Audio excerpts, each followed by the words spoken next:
پہچان. ہم جس دیش میں رہتے ہیں اس کا نام ہندوستان ہے. ہمارا ملک سب سے اچھا ہے. ہم ہندوستانی ہیں. ہمارے ملک کی سب سے بڑی خاصیت یہ ہے کہ یہاں پر ہندو، مسلم، سکھ، عیسائی سب لوگ آپس میں پیار و محبت سے رہتے ہیں اور سب لوگ ہندوستان کے لیے محنت و مشقت کرتے ہیں. وطن عزیز، ہندوستان 15 اگست 1947 کو آزاد ہوا اور 26 جنوری کو جمہوری ملک بنا.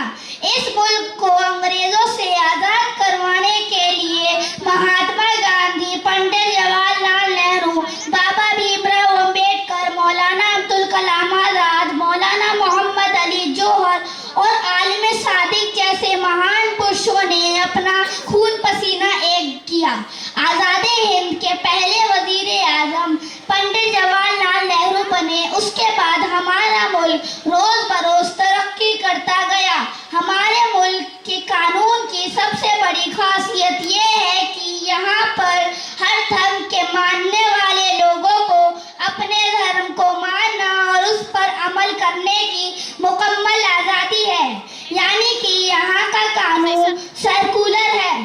وطن عزیز کی دار خلافت دہلی ہے جو تاریخی حیثیت کا حامل ہے. دہلی میں ہی صدر جمہوری اور وزیر اعظم رہتے ہیں.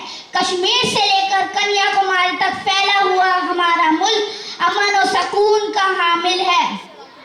مسجدوں سے آنے والی اذانوں کی صدائیں، مندروں سے آنے والی پنڈتوں کی بلند آواز، گردوارے میں کرنے والی جاپتوں کی آواز اور چرچ میں کرنے والی پریئر کے ساتھ ہمارا یہ ملک آئینے دار ہے.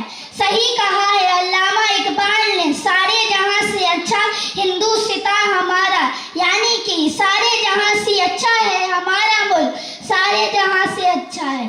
اللہ کرے یہ ملک، یہ چمن کھلتا رہے. آمین. السلام.